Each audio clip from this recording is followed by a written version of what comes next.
So 11:59, I'm going to watch Star Wars Episode 4, and at midnight, I'm going to bring out a whole bunch of tacos. Then I got them both covered with a whole lot of margarita mix and tequila. I figured that'll work, right? Sure. Get both of them in. We're all working on our own terms here, our own rules. So, rules are there are no rules. We threw the rule book out the door this year. Yeah, until next year. I don't know. Rules are overrated. That's right. Just remember, in the white zone is only for immediate loading and unloading of passengers. There's no stopping in the red zone. Oh, don't start your red zone shit again. Gee, tell the truth, this is really about you wanting to have an abortion, isn't it? Oh, that's right. Yes. Dun, dun, dun, dun. Isn't that the line? I think so. Yeah, where they just had an argument pretty much over the phone. Or over the intercom. Right, and that's where the argument goes at one point. So about Yeah. How you doing, Ivan? Doing all right. Okay. Are you getting good grades? You're so bright you don't wear shades. Getting good grades. Well, it's my dad's birthday tomorrow. Oh, I'm sorry. Yeah. Well, I don't usually have nightmares, but I had some disturbing imagery last night. This is the whole taking a toll on everybody, and had to run to Walgreens to get some supplies. And I tell you, there was one guy not wearing a mask outside the front of the store, and he got in an argument with a lady, and there was a shouting match and threatening of violence, and then they had to call the cops, and all this happened to me. And I'm just here to get my stuff at a Walgreens. Well, that seems to be the modus operandi now. People are just fed up, pissed off, and just hair trigger right now. And basically, it just gets to me to the point where it's like, you know what, people? Nobody likes to be in this position. Nobody. Yeah, nobody's digging this. Okay, nobody likes this situation, but for all those people out there who are threatening the lives of everyone else because they're feeling like their freedoms are being infringed upon, are selfish and ignorant. Because of the simple fact that, you know what? Just like I was talking to somebody today, and I told him, because he asked me, he says, well, when are you going to go back out, to play again? I says, I'm not. I'm not going to play again until I know I've got a vaccine that I can put in my arm, and that I'm not going to get killed, and I'm not going to go out and kill anybody. Okay? And people really need to start taking this shit, fucking seriously, because there's too many people that are not taking this fucking shit seriously, and then they wonder why nothing's going forward. Why? Because everybody's going around. The numbers aren't going down. Yeah, those two parties. They're not going down. The numbers. Yeah, the two idiot parties never should have fucking happened. You see, though they blurred out the video, but they had a stripper there. I'm like, come on, you people. Well, yeah. Well, who gives a shit? It's 1,000 people up in a fucking house, and those 1,000 people are going to go into thousands of different directions, spreading more disease. I mean, we're getting close to 60,000 here, people, and then of course that's only an estimate count. Yeah. Okay, Fauci right now, he's saying, if things keep up the way they're going, we're looking at 100,000 people. 100,000. We're averaging people. About 1,000 a day, I think, on the number. I haven't looked lately. Hey man, I hear you, bud. We all just gotta look on the bright side. If there is one right now. There is. There's some bright sides. I don't know what they are.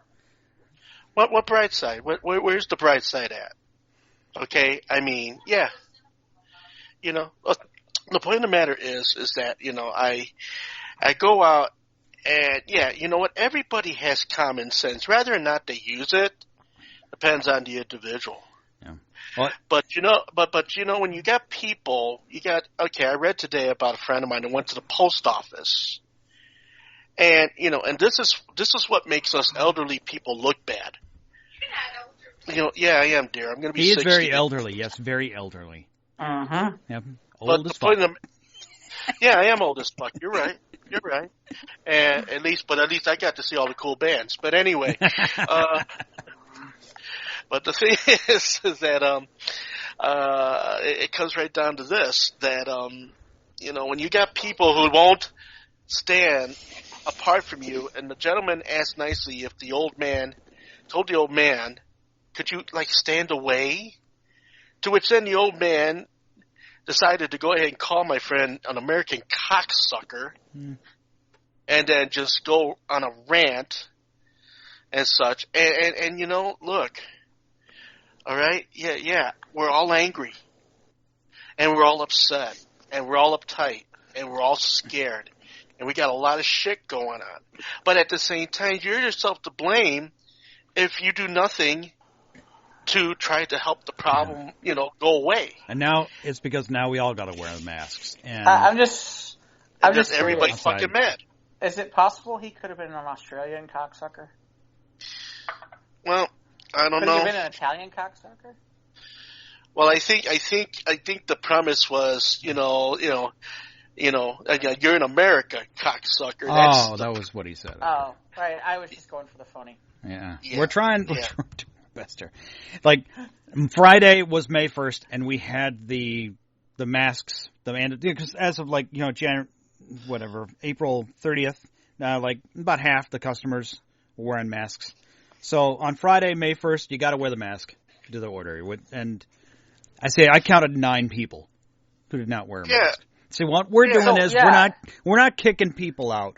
What we're doing is if you make a $1 donation to Children's Miracle Network, we'll give you a mask and you can shop. Otherwise, we just ask that you finish what you're doing and get out. But we just got another email from HR saying, we reserve the right to reserve service to anyone who is not wearing a mask. Good. Then I said, good. And that's how it should be, because Julie and I, we're sitting outside the Walgreens, and we're watching all of these unmasked people getting in when it's right there on the door. Yeah. You need to have a mask before you walk in here. Or some kind of face covering. Even like a scarf. Something. They won't bother. And they won't bother you. They don't, but they just don't. They just want to do the last act of defiance. Well, no, you can't tell me what the fuck to do. This is America. I'm protected by legislation. Yeah, well, I'm protected by this. I'm protected by that. This store is private property, and we reserve the right to say, get out for any reason. And that's how it is. My nephew works at a major retail chain, and they are escorting people out by security if they're not wearing a mask. I'm all. I'm all for that stuff. I am too. I really am at that point where it's like. Let's get this over with. If you, it's not let's sit down with this bullshit. The fun part is, to me, it's like Mike, with your comment of, we're a private business, we reserve the right to sit there and say, no, if you're not wearing a mask, we're not serving you. I'm waiting for the other idiot, the idiot who goes, well, I reserve to open my store and nobody has to wear a mask. And in fact, if anybody wears a mask, I want them out of here. Because some idiot's going to start doing that. Some idiot's going to start doing that. That's coming a mile of goddamn. Well, that might be on News of the Squared sooner than we think. Maybe. Except there's some people. Yeah. Well, it's better to err on the side of caution, though. You'd think. You would think, but of course not. But a lot of people in our rights. And a lot of people in my proximity are not thinking right now. People aren't thinking; they're just acting out of passion. Well, that's the fun. The funny part is the people who you're saying are all talking about about their you say they're acting out of passion. They're the ones who sit there and say, well, I can show you all the logical statistics where you guys are acting out of emotion and passion. And it's like, okay, whatever. Anyway, you want to get started or? Yes. Well, we have been, I guess. I don't know if you want to. Do you want to keep this? I guess we can keep this. Sure, You can sure, keep sure, this. sure. I guess. I always laugh because it's like, we always joke about it. It's like, okay, let's not talk about politics or stuff like that on the show. Well, but sometimes this is in the a little forefront. different. But this isn't politics though. This is life. Well, some This are is making life. it politics. Well, some are turning it into more than that, though. Yeah, Like, well, let those who want to turn it into politics, let them go to their own corners. This is life, and when This is how we're dealing with shit right now. this is the deal now. Okay, it's not about the fucking politics or the who does it or who did what to what or what didn't get done. This is the part where I always laugh because like there's certain people who are like, this is the part where I kind of like sit there and I say to myself, I am so glad I will pay the extra taxes to live in the state of Illinois where at least we have people who are like, no, that we're not opening the state back up. No, you got to wear a mask. There are parts of, seriously, there are other places like Texas where it's like, okay, let's open up movie theaters. It's like, what? Well, and the best is there are people down in Texas who are like, absolutely, let's open up movie theaters. And I'm like, you go right ahead. I'm real thankful that the only comment I have on people like that is, please don't come to my state now. Stay in your state. You stay there. Stay where you are. Stay there. But what about the murder hornets? Yeah, seriously, that's What? another one. The murder hornets are coming. The Asian murder hornets. Oh boy, up there with the killer bees. Yeah, okay. Murderous horneticus. I saw them. I saw the murder. I saw the murder stupidicus. I saw the murder Asian hornets. They're phenomenal. They fought the Road Warriors back in the 80s. Yeah, they're a great tag team. Yeah. Oh yeah. Mm-hmm. The steel cage match and everything. Oh, it was great in SummerSlam, man. Yeah, absolutely. Yeah. They fought Hulk Hogan and Randy Savage and Andre the Giant. They were great. One of the Asian hornets on the top rope. Yeah, that's the Rest in peace, I heard. I'm like, how can I make this into a joke? Oh, I know. This will work. Yeah. This will work. See, this is the part I laugh about is like, here's what we really need to do. What we really need to do is like for Mike's store, we need to come up with what happens to the person who decides not to use a mask.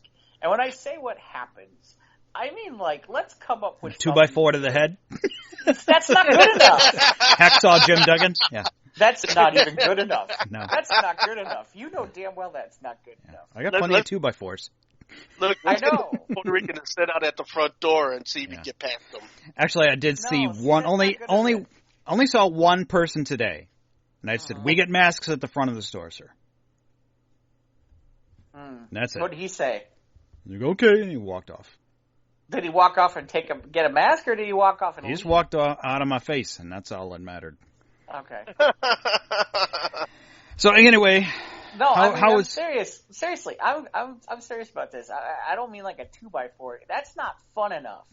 We need to make. I mean, you work at a hardware store. You guys got all kinds of stuff. You guys could go like. Did 2x4 have a nail in it? No, forget 2x4 with a nail. You guys could go all Macaulay Culkin on this thing. Yeah. You know, like build build like some sort of Home Alone kind of booby trap. Yeah, absolutely. Sledgehammer drop. Yeah, right. You know, you walk in, you don't have a mask, and like the floor gets slicked, and you go flying across the floor, and then you get like hit in the head with like an anvil or something, or I don't, and then like a 3-ton weight drops on your head or some crap like that, and then I don't know. I mean, I'm just throwing it out there. I mean, to me, I'm like, you guys work at a hardware store. Let's have fun with this one, you know? Oh, we always talked about what department would win if there was a war. Anyway. You know, like, for example, you know, like, to me, here, ready? Here's an idea. If you show up without a mask, we are going to force you to the ground, and we're going to bring a large man who has eaten 50 tacos to fart on your head. Ooh. You're going to want a mask after this one. Absolutely. Yeah, you want this now. You think anybody's gonna like sit there and not put on a see? That's a sign you need out front. That's the sign you need out front, which is it's like you need to wear a mask, or some guy who just ate 50 tacos. This man will sit on your face. It's gonna sit on your head and eat and fart. And fart on your after Taco Bell. Yeah, absolutely. Happy Or Cinco de White Mayo. Castle. Or White Castle. Maybe a mix. Yeah. Ooh, that's rough. The White Castle. Well, that's the point, Ivan. That's the point. You think that person's going to think twice if they got farted on the head by somebody who just had a mix of Taco Bell and White Castle? I wouldn't wish that on my worst grandmother. I mean, dang. Yeah, but they're gonna wear. I bet they're gonna wear a mask, huh? Yeah, they are. That's what I'm talking. See, that's what I'm talking about. Hi, gave me a feel. How about just you want to get shit faced? Come over here without a mask. I'll show you what that's about. Yeah, seriously. You know what we should do? It should be like I will fart on you. It's like, oh, you're not gonna wear a mask? Unleash the monkeys who throw poo. You know. Yeah. So, Ivan, how's your weekend? Like Oh, it was fun-filled. Had a fun-filled weekend. We got the car fixed, so we managed to get a few things taken care of, and took care of some groceries, took care of some food. Got a bunch of stuff. Got my stimulus check. Got a bunch of stuff. What kind of stuff would you get? yes. Stuff. We got shirts. We got groceries. We got just a lot of personal house items and things. Okay. Personal house items. Got it. Like dildos? Hey! Oh, no rubber dicks. We got a towel bar, not towel bar, a shower bar, because our shower bar is bullshit, and to try to get people to come to our building to... Wait, You can fit a bar in your shower? That's awesome. Yeah, I'm impressed by the fact that the shower bar was made of bullshit. Yeah. So, at the bar in the man. Yeah. So I can take a shit and I can drink at the same time. And take a shower. There we go. I don't know, all your drinks are watered down, though. Yeah, they are. There's the real answer. The real answer is that if you come in without a mask, you are going to get hit in the head by our Ivan's shower curtain. It's made out of bullshit. There you go. There you go. Well, you've been out. I've been doing some just driving, just therapy, work is continuing to kick my ass on a regular basis. We've just been so busy because less people are spending money on travel and vacations, and more people are spending they're spending their sweet stimulus on household projects and porn. And yeah, that too. Yeah, I'm sorry about your premium service there, Jeff. Sorry, me too. Jeff. You got to get some of that back. You didn't No more premium pussy. fully stimulate yourself again. Yeah, there we go. So I've been driving more just to, get the scenery out and just instead of just bouncing around these four walls. Well, the fact that Twitch has been a heaven send, and I've been on it for 2 weeks now, and I'm having the best time. The best time. I pretty much have given the fuck you to Instagram and Facebook because, you know what? Whatever. And so the other day I was, on Twitch TV doing, the Soulful Bowlful. And Soulful Bowlful? The Soulful Bowlful. So, a bowl of soul and R&B. A Soulful Bowl. Uh-huh. That's not what I thought that meant. The bowl. That's that kind of bowl. Oh, I get it. Oh, I see the human. Okay, I got it. But I thought we're going with the wake and bake thought process here. No, I get you. Now, dispensaries are still closed to recreational marijuana. Yeah, so they are. Wasn't it at one point? No, you can only buy the medicinal stuff. No, anybody who's got the medicinal card can buy medicinal marijuana. There is no recreational sales right now. Huh. Nope. Yeah, we mentioned this. Yeah. I missed it. I forgot. You weren't paying attention. That's possible too. That's distinctly possible. So and I did the show on behalf of Logan Arcade on Sunday. I was on for 5 hours. It was great. Doing all 80s music, which was fabulous. What do you pee? When do I pee? He just picks a 5-minute song and runs real quick. Yeah, is that that's pretty and much now it. American Pie. Oh, that's the 70s. That's but 70s, but I get, but I get what you're saying though. No, but having done this for so many years, you train yourself. Uh-huh. You train yourself to pick the long song and run like hell. You run like hell, and you run back as fast as you fucking can. Trust me. And I have yet to miss, which I have to knock on wood. So I'm good on that. And you made it back to the seat on time too. I certainly did. and you didn't miss. And I didn't miss. Anything else? Just. So what gets played on the Soulful Bowlful? What now? What gets played on the Soulful Bowlful? Well, played on the Soulful Bowlful? Well, soul music, rhythm and blues music. Okay, duh. All right. Yeah, but band. Give you a band? Throw a few names out there. Oh, okay. Otis. Otis. That Pearl Jam doesn't get played on the Soulful Bowlful. No, but Pearl Jam does get played on Mundo 80s because what I do is I'll reverse the record. Yeah, listen. I play them.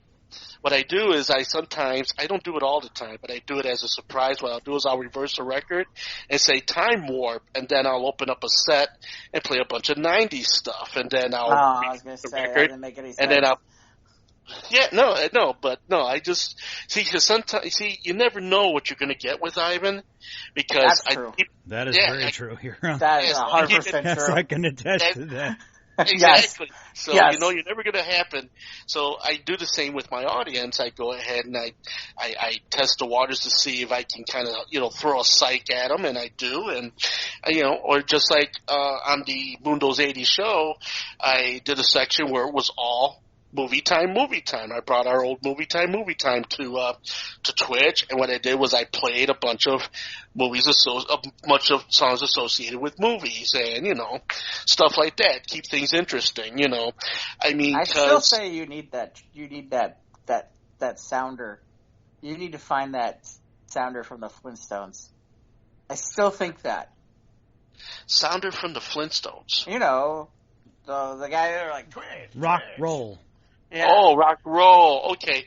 Well, I'm currently looking on eBay to see if there is, and I think there is, the existence of the actual tracks. Let me look here real quick. Yeah. You're go on eBay again? Just go get off like YouTube or something like that, right? Oh no, but I like me. I like to own these things. Because if I'm gonna have it, yeah. But I like there's something nice, tangible to own these things. Like I've been getting into a lot of eBay wormholes lately, and been buying all kinds of stuff. Stimulus is nice, and allotted a few dollars for that. So I've been able to get some of those ticket items that I've been holding off for a long time. So I figured, okay. But, I still pay all the bills and everything, but it's been good. No, look under Hanna-Barbera Records. And that should be, might be under that. So back to the point. Give us an example. What do you play? Okay, Sam and Dave, Otis Redding, Keith Washington, Luther Vandross, the Temptations. No, I don't know. This is why I'm asking.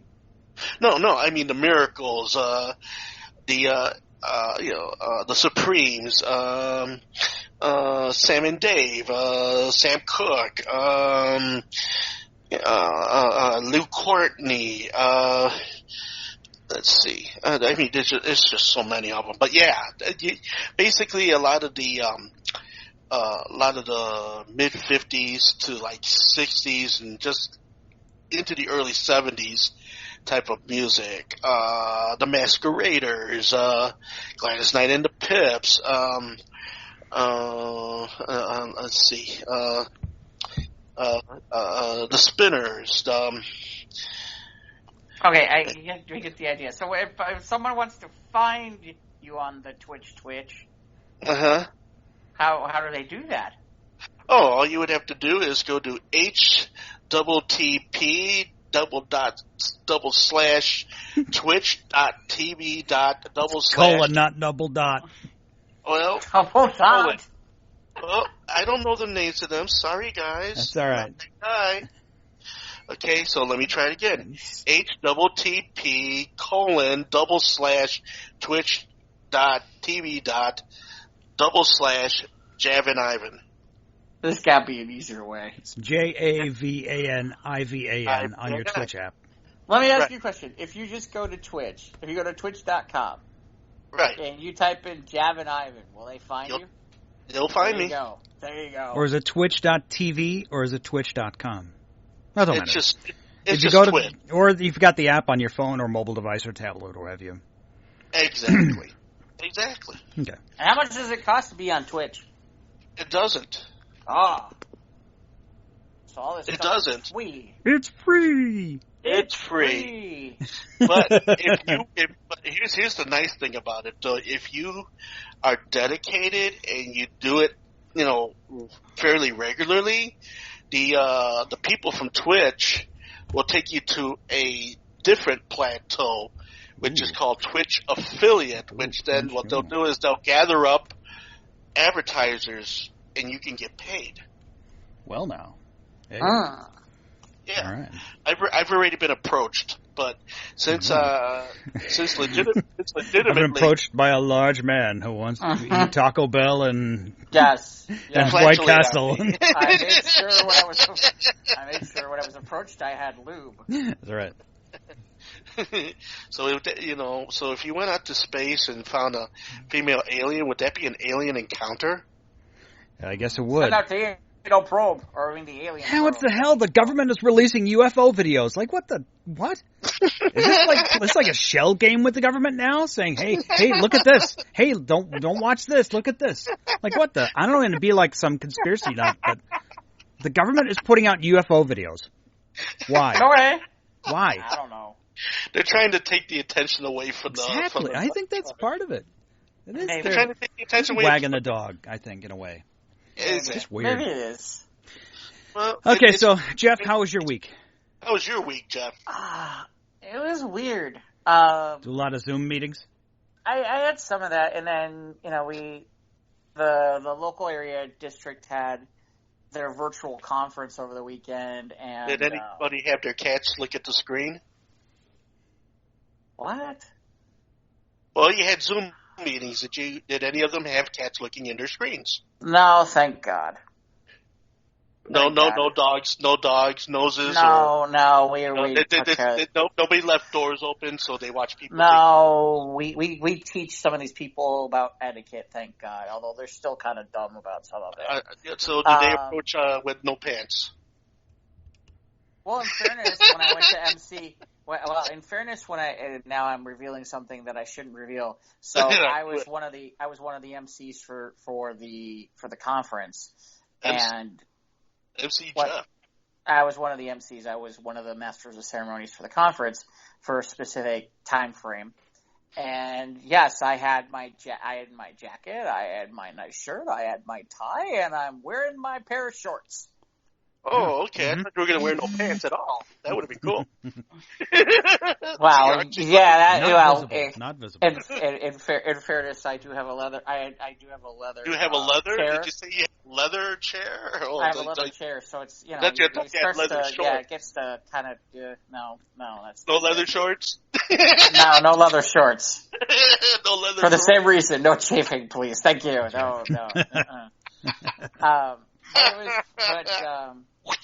So it's funny because one of the things that I had to do was I had to introduce the keynote speaker, and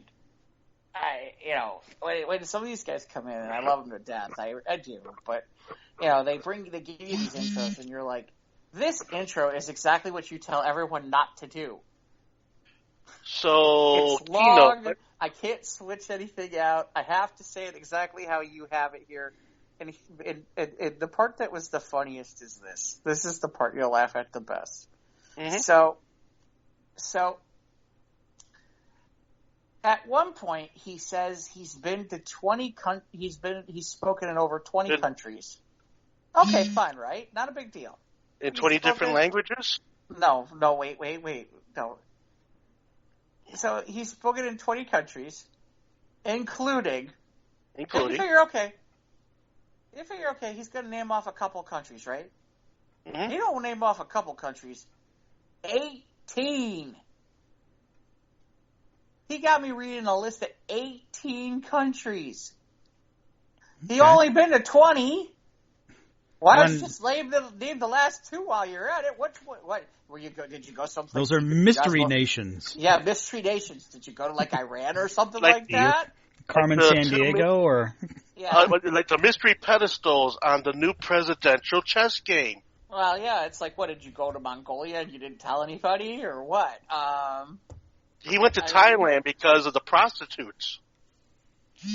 I think he actually had. Someone's getting lots of notifications. Yeah, they're getting ready to. They're asking me about playing D&D tomorrow night. Okay. I miss my game nights, man. You do it, man. I miss them. You know, I'm still getting used to online gaming. And that's as long as that's the reason I'm getting a little. Well, it gets rid of the geek reek, you know. It depends on where you're at. But at least that way you don't have to share snacks with anyone. Right. True. It's like, true. There's an advantage to that. Yeah, Angry Steve always ate all my pretzels, so. But I do miss Angry Steve. I miss my gaming buddies. Angry Steve, I love it. We got to get him a T-shirt. Here, have a Twizzlers and shut up, Angry Steve. We'll get him a pretzel. We'll get him a shirt that's got a pretzel on it, and it's just like Angry Steve written on the top. Angry Steve likes pretzels. Angry Steve loves pretzels. Pretzels love Angry Steve. Legal fart on your head now. Almost spit out my beverage. Taking tiny sips in between here. So anything else exciting, Jeff? So that was the weekend, and I'll stay away from some of the things I could say because you never know who's listening. It was an interesting weekend. That's all I'm going to say. What? No, wait. Well, let's just say there were some contests and there's some contests and I didn't agree with the results and I'll leave it like that. Okay. No, I want to know. Fair enough. No, Ivan. All of a sudden, Ivan wants specifics. I want specifics. Yeah, you asked Ivan what he got. He got stuff. Here. Right, well, you know what? But I want to know now. I want to know. Guess what? Hey, you know what happened, Ivan? Stuff happened. Okay. Ooh, burn. Stuff happened. Things happened. My feelings are so hurt. Not. Anyway. I know, but I figured I'd have fun with you for once, because it's like, that's how it is when you're like, oh, you want the gossip. It's like, oh, things and stuff. Let's see. Yeah, but we've been doing the things and stuff that we began this show, man. Come on, let's move on already. Anyway. Well, that's why I keep asking you. It's like things and stuff. Well, okay, things and stuff happen. Yeah. Well, I gave specifics today, so where's mine now? Oh, today. So okay, today. Well, we'll check the one day off the list. Got it. You see that now you're diverting the situation now. Uh-huh. Yeah, okay. Because you don't want to let those people down, do you? It must be pretty juicy stuff. Nah, I just learned over time it's not worth it. Oh, I've learned over time it's not worth it to get into it. It's just I don't agree with it. I don't agree with the choices that were made, and that's all I'm going to say. And I congratulate the people who did, but that's their call, and I'm going to leave it alone. Somebody. Because there's no good that comes of it. Somebody felt snubbed. Well, then you should join Toastmasters and check it out and find out for yourself. Drama in the Toastmasters. When is there not drama? What is there not drama in the Toastmasters stuff? Anyway. Speaking of drama, we'll be talking about the more of the Last Dance later in the show. I finally got around to watching the series finale of God Unfriended Me, and after it being a good show, that was a shitty ending. In fairness, you know, they didn't get a lot of time to put that together, and they kind of slapped it together. And I'm sure the COVID-19 thing didn't help. And it's funny because I'm listening. It's like at first I'm like, I was kind of sitting there. I'm like reading through what some of like their EPs, like their executive producers and stuff, are saying, and I'm kind of like, well, all right, maybe they'll at least sit there and say, well, that's the best of what we could do. And then, no, they're kind of like justifying their ending being like, yeah, that's exactly how, yeah, we're good with it being this ending where it is and all this stuff. And I'm just like, what a shit show. Okay. They don't want to get blacklisted like, by the studio. They want to be able to continue to work when this is over. Yeah, that's true. At the same time, I think it's kind of interesting because it's a Warner Brothers property, and it's left open-ended enough that to me, I don't know if I'm Warner Brothers and I'm producing the show and it's gotten good buzz. Even though maybe the numbers weren't as good this year. I'm sure you do. I mean, it's gotten good word of mouth, and to me, I kind of laugh because it's like you're just opening up this new HBO Max thing that you're doing, and you still have the CW. And you know what? Here's a thought. Maybe consider putting it one of those places and keep it going and see what happens for a season. And maybe it would work. I don't know. Did they leave it like case closed and like they're never going to continue it? I have not heard them. I have not seen the outcry of the save this show as I've seen for others. Okay. So, I'm sorry. What am I talking about? I forgot the most interesting thing. I finally put the bullet and went over and bought myself some noise canceling headphones and paid a little bit more than I wanted to, and now life is good. All right, excellent. Life is nice. And life is noise canceled. Yes, to the point of where it's like I was talking really loudly to somebody and I didn't realize it. I had a family member come in and go, "Hey, you're talking rather loud." I'm like, "What? Am I?" Come on, cancel the noise. Yeah, I mean, they're pretty good. I can't really hear much of anything else going on outside at the moment. So, I'm trying to think of anything else that I had. Got my old ass headset. Yeah. With the antenna sticking out either end? Yeah. No, just the microphone that sits out in front of it. I'm sorry, are we disturbing your dinner? No. Okay. You're talking about pretzels, so I went and got some. Okay, Angry Ivan. Angry Ivan want pretzel. Angry Ivan want pretzel. Yeah, man. Yeah, man. I think the best part is we talked about pretzels, and the next thing you know, I was like, ooh, pretzels. Pretzels. That sounds good. Yeah, why not eat during the show? Why not eat during the show? I got some donuts upstairs, so I'm going to have to work Go ahead, eat a donut. I'd rather not. Yeah. Are you a noisy eater? No. You are. We heard you crunching away there for a second. That was just the wrapper, I think. The bag. Was it? Yeah. I thought we had a little crunching. I was rustling the bag, yeah. Oh, okay. It's rustling the bag. I'm sorry. Silly me. Okay. I don't care. I know you don't. It's obvious. Remember when, like, Ivan back in the day would, like, teach us about the importance of being professional? That's all gone, man. I know. Do you eat pretzels on your Twitch channel? We'd watch you eating pretzels while you're spinning records. Hey, I drink cherry wine when I'm on the air. I drink chocolate milk when I'm on there. I reach in for Okay. And everybody's just like, "Cheers, Ivan! Bottoms up, Ivan!" Oh, That's good, Ivan. Hold a second. There's a difference between drinking and chomping on a whole bunch of pretzels. No, that's but you know. You know what? Oh boy. Nobody seems upset. I'm sorry. Well, right, because it's different. You're playing music. You can sit there and chomp away at pretzels. Well, and that, of course, I think because of the fact that I have the mic turned off while I'm doing it helps a lot. Oh, well, there's that. There's that, because, Ivan would never turn off the microphone while he's chopping away on the show. No, but on Twitch, we got possibility for advertisers.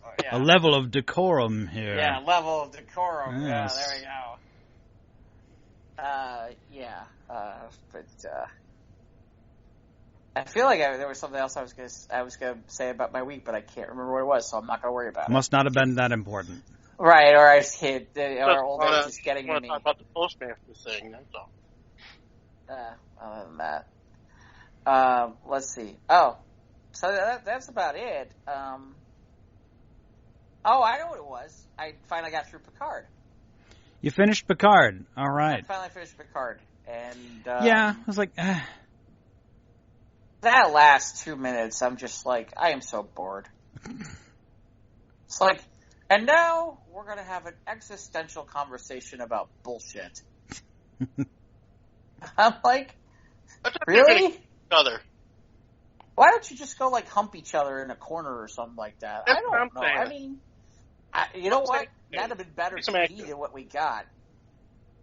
I don't really care for the Rios character and all the holograms with the different accents. And I was like, okay. See, the music part is Rios is one of the few people I actually like on the show. He's all right, but the blonde girl, she needs to go. Oh, you mean the murderer? Yes. Yeah, the whiny every 5 seconds I'm changing whose side I'm on, and I'm being whiny and annoying. And she murdered a major character that advanced the plot point.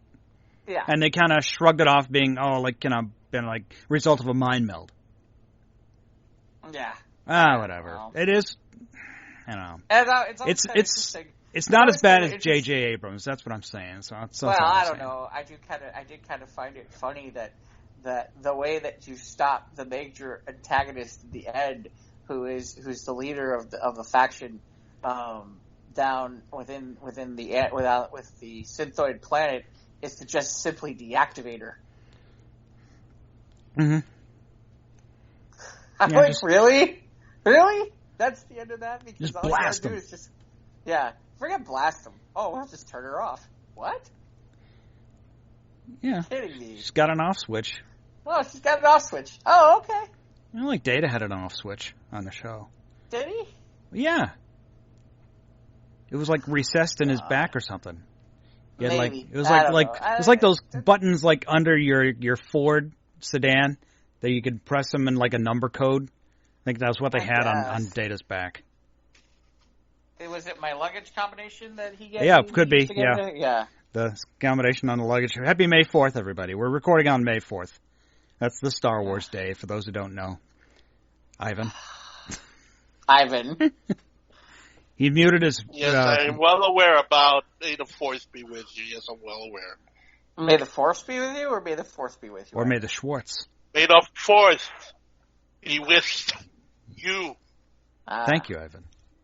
Live long and prosper to you as well. Yes. I've always preferred Star Trek over Star Wars. I like them both, but if I had to choose between the two, I think it'd have to be Star Trek. That's just me personally. You're allowed to be blasphemous. I know. Yeah. I understand. Star Wars. Ivan, what do you think, Ivan? Would you pick Star Trek or Star Wars? Star Trek. Star Trek? Star Trek. Okay. Star Trek. Yes, we are talking about Star Trek. Yes. Yes. I'm being succinct. Good. You are? Yes. Okay. Star Trek. Star Wars. A bunch of overblown puffery. Okay. Oh. Hey, shots fired. Whoa. Ivan's getting the hate mail. Overblown puffery. Pre-series. And then a bunch of prequels, which had no place in history. And a bunch of stuff that happened after it. It had no place in in the whole alignment of the story.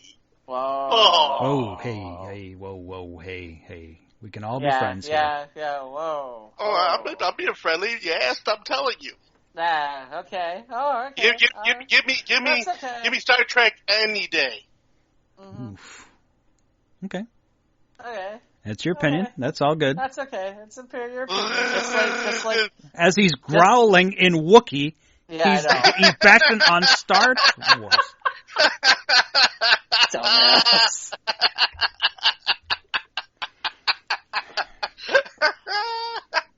I had to go, didn't I? Anyway, no. I mean, I like the original, the original 3 movies, and as far as Star Wars is concerned, yes. And you know what? great movies, the three of them, okay? But when they started splintering and going off in all these different directions, and Lucas wanted to finish telling his story. Which, okay, yeah, that's all good and fine, but why would you want to take something that was already great and then just mess with it? Just like when they started reworking the older movies to try to upgrade them into something new. I mean, it was great the way it was, you know? I mean, why would you... They did not fulfill George's vision. Okay, but... He didn't have enough money to do the things he wanted to do in the first Star Wars. Okay. Granted, I'll give you. But like it says, yeah, but for my money now, I have to say, yeah, I mean, you know, I followed Star Trek more than I did Star Wars, to be honest. And not because I was being hateful about it or that I was being dismissive about it or none of that jazz. But it's just, it was something, I guess it was the time and place when all this was happening. And, yeah, I was... Well, you were there in the 70s, obviously. You were older than me. Yeah. I was 6 years old in 77. Yeah. I remember going to the theater at 6 years old in packed theaters. Whereas, yeah, I was there, and I saw... You were like in your 30s, right? No, I'm 10 years older than you. I'm 30. 10. Okay? I know. That was beautiful. Mike says, well, like I said, at least I got right over it. I got all the movies, so I don't care. Anyway, but yeah, I was there for all of that. I was there for getting stoned and watching the radio. No, the whole. Okay, and let me go ahead and clear up the whole stoner thing. Okay, I wasn't a stoner all my life. All right, just part of it. I was just part of it. You're right. There were parts of my life that were in a cloud of smoke, but not as much in a cloud of smoke as I was dysfunctional, but it was fun. Who said anything about dysfunctional? I just said it was a cloud of smoke. Yeah, and I'm just saying, you know, some people, you know, do it for whatever reasons. For my personal thing, yeah, back then there was an opportunity to expand my horizons, and I ran along with it. As you guys know, I tend to not, you know, inch into something. I kind of free fall into shit. So that's just you do a whole soulful bowlful. I do a soulful bowlful, right? But you know, that's the beauty of what my life has been, because I've been able to just free fall and be free. The thing about you, Ivan, is that you've managed to like jump into a pile of leaves or something, and then just get right up when you're done, dust yourself off, and move on to the next thing. You don't have like a let's say like a stubbornness about your routine. You like to do other things, and that's a unique part of you, man. Yeah, well, because why do you want to sit still? I mean, there's so much to do, and there's so many things to experience. And not saying that, you know, you should go out and smoke weed or go out and drink a case of beer or go out and steal somebody's car and run it down the street till you wring it out. Okay, that was a long way to go to a different place, but okay. That escalated quickly. That escalated quickly. Yeah, but I'm just saying that, I'm not telling you to do all that, but, you know, if you're gonna... Thank you, thankfully, no. If you're gonna do it, yeah. If you're gonna do that, but if you're gonna do something, man, I mean, you know, I do things fearlessly. I hear you, man. Yeah, that's a cool part of you. If you're gonna do something, there's a step between that have a case of beer and stealing something. And stealing your friend's car. In Grand Theft Auto and video games, please don't do that. Really. Yeah, see, and that's what they do: is smoke and drink, and then take off with the neighbor's car. I mean, you know, it seems like a logical progression there. In truth, yes, you know, I have smoked the weed, I have drunken my share of beer, and I have ridden in a stolen car, but I have never stolen a car. Okay, so there's the honesty of that, you know, and but I didn't know it was stolen until later on. He tells me, "Hey, dude, man, I gotta run this car back home." Why? Well, I kind of stole it from my brother. Oh, your brother. Oh, that's not a stolen not car. stealing. That's borrowing. That's like every major plot line of every teen movie ever written. Including Animal House, one of the best ones ever. Yeah. Oh, yes. Love Animal House, man. And even some of the bad ones, like License to Drive or some crap like that. I mean, my brother's going to kill me when this car... It was it Fast Times at Ridgemont High? Yeah, that was it, yeah. There you go. Yeah. Played by Forrest Whitaker was the older brother. Yeah. And that, yeah. Speaking of Fast Times at Ridgemont High, if you were in that movie, what character would you be? I don't know. Probably the nerdy kid protagonist. That'd be probably me. Not the cool kid friend who got him laid. Jeff? I think I'd be Jennifer Lee's Bikini. Oof. Okay, we're talking about people, not inanimate objects. But... You didn't specify. Or I might have been Pizza Guy, the guy who brings the pizza to class for Spicoli. Oh, Spicoli. That's Spicoli. Yeah, Pizza Guy, sir. I'm thinking I'd probably end up being Judge Reinhold's character as much as I really didn't want to work in fast food. I probably feel like that's where I end up. If I have to pick a character, that's probably where I'm at. But he had the best car, though. He had a classic car in that movie. That was beautiful. Plus, he got to wear a pirate outfit. And he was the hero at the end from stopping that holdup. Yeah. Mm-hmm. And he ended up cleaning up his sister's mess, so, yeah. Oh, he was watching his sister's friend, though. Anyway. In the bathroom, that was great. Because I'm not the ticket broker guy. No way. You're not what? I'm not the ticket broker guy. I'm certainly not Ray, what's his name? The teacher, the old fart. Oh, Mr. Hand? Yeah. What are you people, on dope? Yes. Yes, we are. Yes, it is our time. And of course, since you are here in my classroom, we will go ahead and... Make it our time. Get our time. And so he had to, all the pizza went to everybody else but him. Oh. Yeah, man. So, let's see, what are we doing? We got a lot of... Did anybody try to order pizza? In the class? No, do that trick? He had the pizza delivered, yeah. Yeah, but not like where they knew it was coming. Like, no. The pizza's showing up and Mr. Hand just kind of addresses the situation with Spicoli. Yeah, that kind of thing, yeah. Yeah. And he opens up the pizza, and what are you doing? No, having myself some lunch, man. No, I'm talking about you personally. What about me? Have you ever done that? Have I ever ordered food in class? No. Never ordered food in class, but I did get blamed for throwing a brick through a teacher's window once. Okay. That's the wrong direction again, but okay. Mike? I got detention for impersonating the bell. What? Oh, wait, hold on a second. Now this I gotta hear. What did you... Now, our school at the time had a buzzer that would go over the PA. Now, I can't I could try to imitate the sound. And it was like I said, it was kind of like a buzzing, like a boo kind of noise. And exactly 1 minute before the buzzer was to go off, I did it from the back of the class as loud as I could. And the science teacher was kind of like, was that real? And then like most of the kids got up. Some kids were like kind of like watching for each other, just kind of like, okay. And then like most of us were out of the class by the time the real buzzer went off a minute later.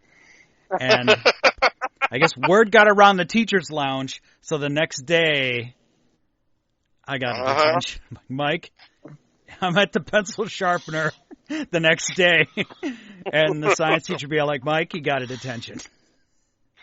Well, have you ever been in detention, Jeff? Yes. I'm shocked by this news. Not only did I have detention, I had all-day detention. Ooh. I had all-day detention. That's the worst. I was stuck in what they called the box all day. The box. Putting him inside what was the infraction? Mm-hmm. So I was running late to class, and we had closed halls. And I'm sneaking to get to my class because I'm running a little bit behind, and technically the bell's already rang, and I don't have a pass, and I'm trying to make sure that I get to class. And I'm getting down the hall, and as I'm getting down the hall, I see the guy. There's a guy at the end of the hall, and there's a teacher at the end of the hall, and he sees me, and he's like, "You, come here." Now, at that moment, I had two options. Yes, you did. Option one was to go to him, which, quite frankly, would have been a smart thing to do. Would have been a smart thing to do, and was or pull an Ivan and run away. Well, option two was when he said that, all I had to do to get to class was make the quick left down the hall and walk into the door. The open door of the classroom, because they hadn't closed the door yet. And I'm sitting there and I'm like, there's no way. I'm not fast, but I'm fast enough. I don't even have to run to make this work. So I see him, he's like, "Hey, you," and I make a quick left down the hallway, get into class, and I'm taking class, and I'm like, okay, that's I made it. I made it. Yay. No big deal. Class ends. I'm walking out. He's standing there. Mm-hmm. Waiting. Mm-hmm. He's like, "Excuse me." I'm like, "What?" He's like, "You need to come with me." "Why?" "Well, you know what? I don't know what you're talking about." Locked up. "I don't know what you're talking about." He goes, "Well, you saw me or there." I'm like, I don't know what you mean. Reverse psychology. He's like, I keep walking. I'm just gonna keep walking. And I'm like, I gotta get to my next class. I don't know what you're talking about. And I don't know what you're talking about. I know what you mean. You're like, "Well, you were in the close class." I don't know what you mean. I got to class. I don't know what you're talking about. You know exactly what I'm like. I don't know what. No, you must be mistaken. Must have been somebody else. And he's like, "Was it me?" And I keep. Yeah, it's like, "Was it me?" Yeah, exactly. You know exactly what. So I'm like, I'm just gonna keep walking, and I'm gonna keep on denying it, and see if I can basically pull this off. And Fuck, I don't won't let it go. Yeah, no, he won't. No, absolutely not. And I don't remember how he finally got me to actually stop. I don't know how he got me. I can't remember how he got me to actually stop. The irony. So he felt annoyed about it enough that he put me in all-day detention. And here's the interesting part. I found out not only did he put me in all-day detention, he signed me up for Saturday detention, too. Oh. Now, here's the best part. Oh. I'm in all-day detention. Because the dean calls me and he goes, "You don't really..." Because it's like, I've pulled shit before, but nothing like that. Nothing like... at this point, I'm like either a junior... I think I'm a junior when this happens. Mm-hmm. And he's like, I've seen you do some stuff, but nothing like this. What the hell just happened? So I tell him what happened, and he's dying of laughter. He's laughing his ass off. I'm glad he finds it humorous. He found it hysterical. Because the other thing is the guy I did it to was somebody who nobody liked. And everybody thought was a pain in the ass. So he's trying... I'm watching him. He's trying not to laugh because he's like, "That's pretty good." And then, so I'm stuck in all-day detention. And he calls for me. He calls in. He goes, "Come here." I go, "What?" He goes, "What's this?" I said, I haven't done anything since this. And he looks at me and goes, wait a minute. Is this from the same offense? I'm like, probably. He's like, oh, this is stupid. You're not going on Saturday. You've been here all day. Rips it up. There you go. Rips it up. All right. Not only rips it up, kind of looks at it and goes, with that look on his face, I was like, that guy's an idiot. And I'm like, yep. I didn't say it. You did. Actually, my next word was like, I'm not saying anything. That's all you. That's you want to say. But yeah, no, that's the one time I got stuck. That's the one time I got stuck in detention all day. And it was funny because it was funny. I had two reactions. The first reaction was my mom, who was not happy with me. The second reaction was my father going, yeah, don't do that. And then when she wasn't looking, he's like, you really did that? I'm like, yeah. He's like, that's pretty funny. He's like, that's pretty good. That's pretty good. That's a good try. Don't you ever do that again, though. I'm like, okay. Oh my gosh. Yeah, detentions. Me and detentions, we were bedfellows, if you will. Okay, like I mentioned earlier in the show about the being accused of throwing a brick through my Mr. Fernandez's window. Okay, all right. Well, the offense that got me busted was I was over at Rocky's. Okay, now Rocky's was the corner hangout of all of the kids. I mean, the bad ones, the good ones, the good ones that wanted to be bad. Okay, so sandwiched in between the greasy burgers and French fries and the pinball machine and the jukebox and everybody just hovering over there. And then, of course, we had a guy up in the front of the doorway, and he would yell out to us, and we'd all fly out the back door. You know? Because we had a cop. His name was Mr. Becker. Now, Mr. Becker was about, he's about 400 pounds. He was a big dude. Okay? In the uniform. So, and then I'm figuring he's way down with the belt and everything else. I'm thinking, well, he's not very fast, but he tries to be. So here he's waltzing up to the door, and of course our guys yelling out, assholes coming!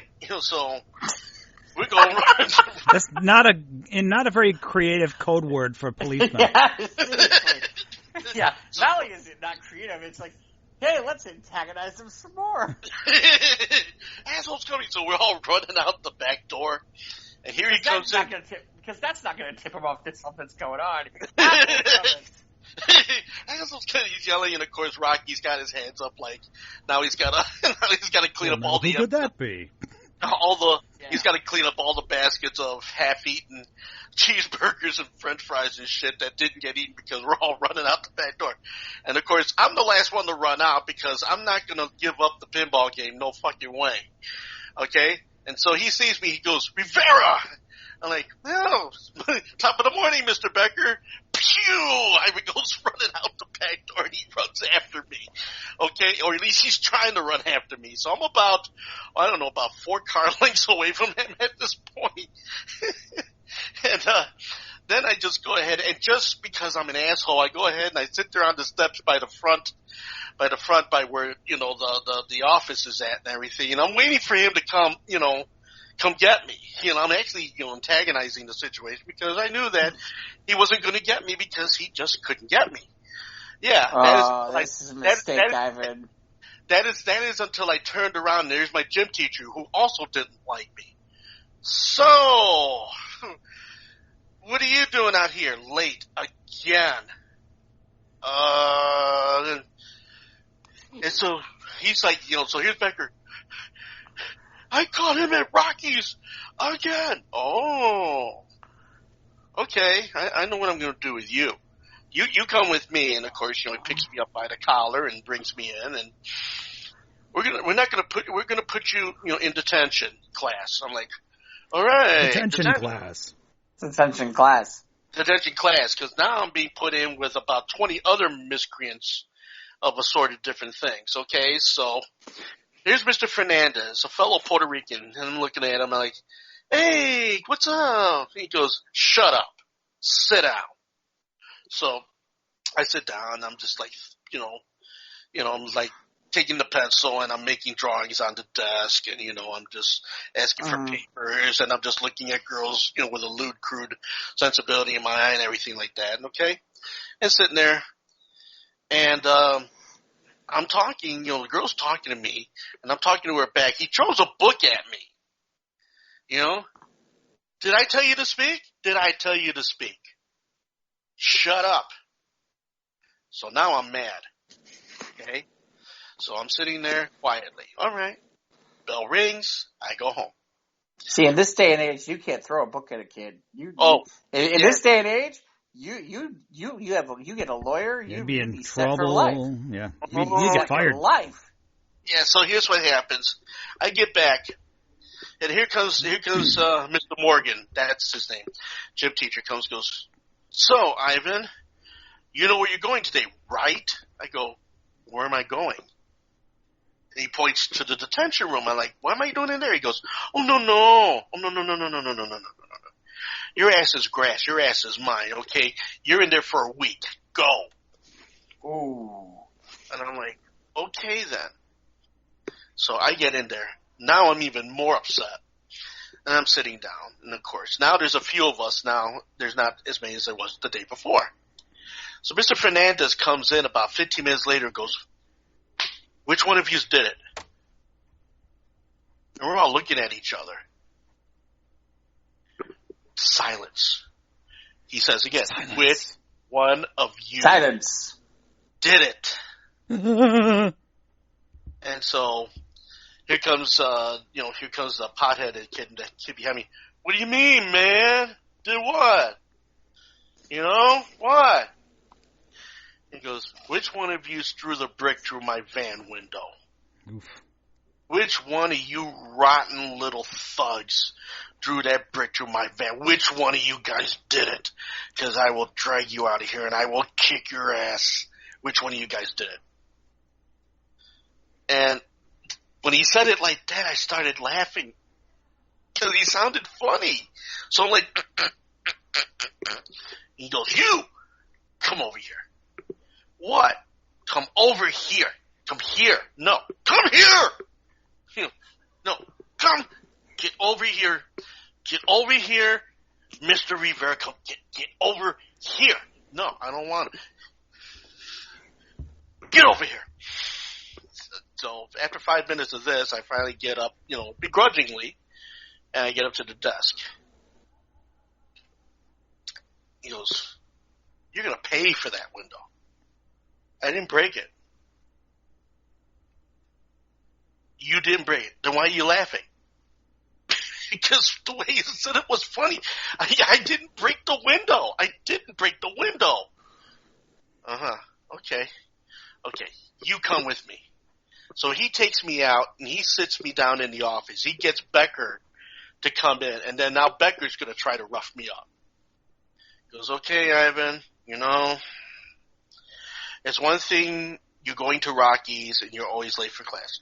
It's another thing you cut class. It's another thing that you're doing things you're not supposed to be doing. But now you went too far. We're breaking the window of Mr.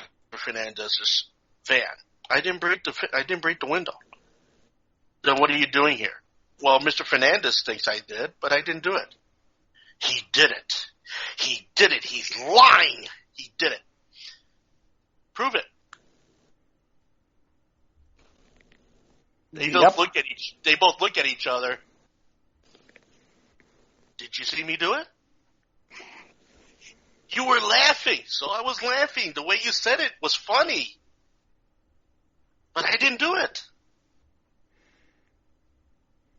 Wasn't me. Exactly. Wasn't me. So that was the end of that, so okay. So here's the kicker. Just as There's a kicker? Yeah, there's a kicker. Just as they're bringing me back into the detention, there's another smash outside the doorway, and everybody is running out, wondering what happened. Well, guess what? We had gangs in the school. So it just so happens your friendly neighborhood gaylords decided to go ahead and give the van a little more air conditioning by taking out the rest of the other window. To which then I just sat there and, I just like, okay. He goes, I hate you. Okay. I hate you. So in the end, you didn't throw the brick through the window? No, I didn't throw the brick through the window. But he had a Jones in his bones. Accused of a crime he didn't commit. I was wrongfully accused. I was wrongfully accused, man. I was wrongfully accused. We need the Law and Order sound effect there. Dun dun. Yeah, exactly. So that being glung, said, yeah, that's the one. Well, that was one of the few infractions that I've done while I was in high school. Yeah, I wasn't the best student. Yeah, that's true. But there was a reason for that. Yeah, but there was a reason for that. Because of the fact that I had gone 5 months to a school in Indiana, which that's all you had to say. That's a story all on its own. Oh, Indiana's a story all by itself. All by itself, okay. Mm-hmm. Then after coming back, don't get me wrong, I love my friends from Indiana, but when Woody Boyd and Shear says, "Hey, I got it right, chalk one up for Indiana's school system," I couldn't stop laughing. Okay, yeah. Okay, having met some people from the Indiana school system, yeah. Yeah. Yeah. Yeah. Yeah. So I'm with you on that, Jeff. Let me tell you. Hey, look, I still remember when I got down there, and I'm like, all right. So I'm trying to find a decent radio station. Everybody's like, I'm like, well, who are the hot morning DJs? Bob and Tom. Oh no. And Bob and Tom were from Indianapolis. And Bob and Tom were syndicated in a whole bunch of places. But Bob and Tom, and in fairness, for people in Indianapolis, okay, I get it. Bob and Tom. I understand. In most places, Bob and Tom would have been the thing. I'm sure they dominated in Indianapolis. And they did. Okay. They did. Good on them. Good on them. They were for about 20 plus years. As a matter of fact, at one point, when Mancow went off on Rock 103.5, they put Bob and Tom on, and it went horrible. It went horrible here locally. And that's the problem. The problem is, for everybody else, it was like, oh, Bob and Tom, they're phenomenal. And everybody's talking about Bob and Tom. The problem is, the first time I listened to Bob and Tom, all I sat there and said was, these guys ain't any good. And the problem is, I live in Chicago, and I'm sitting there going, man, where's like Stephen Gary, or where's Brandmeier, or can I get somebody any good around here? And everybody like, oh. I'm like, what? So it's obvious that they were just transplants from another market, and they had no connection to the city. Oh no, they were from Indianapolis. Yeah, but I mean, like when they came here to Chicago. Oh no, they were syndicating it. Oh, okay. They were syndicating. Right. They were syndicating in quite a few markets. Like, right. Chicago was late. They only did it because they were trying to fill something while they were trying to figure out what they were going to do when they lost Mancow at that point. Right. But they were like in Indy, and I can't remember what cities they were in. Nothing real major. I mean, like cities like Indianapolis. A lot of mid-market stuff? Yeah, like St. Louis. Okay. Yeah, those markets. And in fairness, for what they did and how they did it, you know what? Yeah, absolutely. But, it worked for them. Right, and good for them, because they made some big money being mid-market stars. I mean, and they, in fairness, once in a while they had something funny. Like, they had this big parade, like St. Patrick's Day parade, and apparently they had a giant, like, motorized, like, the size of a van shopping cart that they would drive around in. And in fairness, that was kind of funny. I'd give them that one. Because I'm like, what the I'm like, when I saw it the first time, they're like, oh yeah, don't you? I'm like, I don't listen to this stupid show. Do you remember that? And the worst part is we're talking the 90s, so it's not like now where it's like, okay, I can go online and I can go find somebody from local or Howard Stern or something like that. Right. You know, or there is an XM or anything like that. No. Where you can pick up that stuff. No, you're stuck with whatever the hell's on the Terrestrial radio. You know, the closest thing was, you know, you're driving. I don't remember one morning I was driving around Indianapolis and the signal was good enough that I picked up AM 1000. And at the time, Howard Stern was on AM 1000. I'm like, oh my God, Howard Stern. I didn't even go to class that morning because I was like, people were like, what happened? I'm like, oh, I got Howard Stern. And everybody's like, what? What's the big deal about that? I'm like, well, can you understand how hard it is to get decent radio around here? I shouldn't have said that out loud. I should never have said that out loud.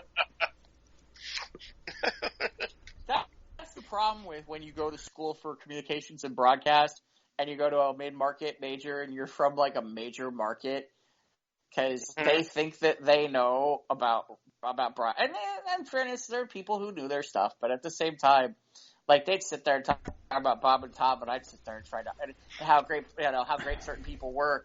I'm sitting there trying not to laugh, and there were a couple times they're like, "What's so funny?" I'm like, "So you were a disc jockey snob?" Oh yeah. Oh my God. Oh, and everybody's like, "Oh, well, we all can't be from Chicago." I'm like, "Oh, well, that's too bad." For you. Right. I was like, you're right. And that's the problem.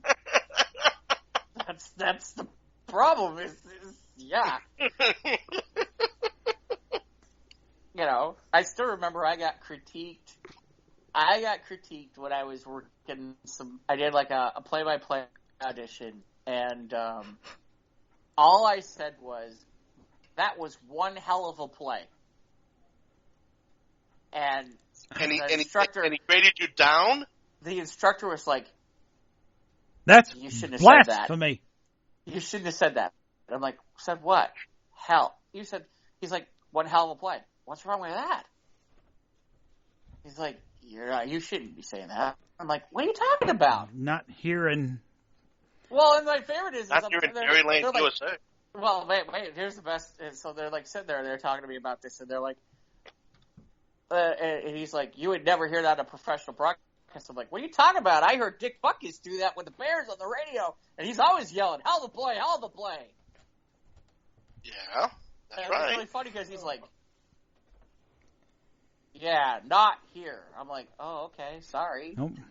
Like, wow. No, we don't sell alcohol on Sunday.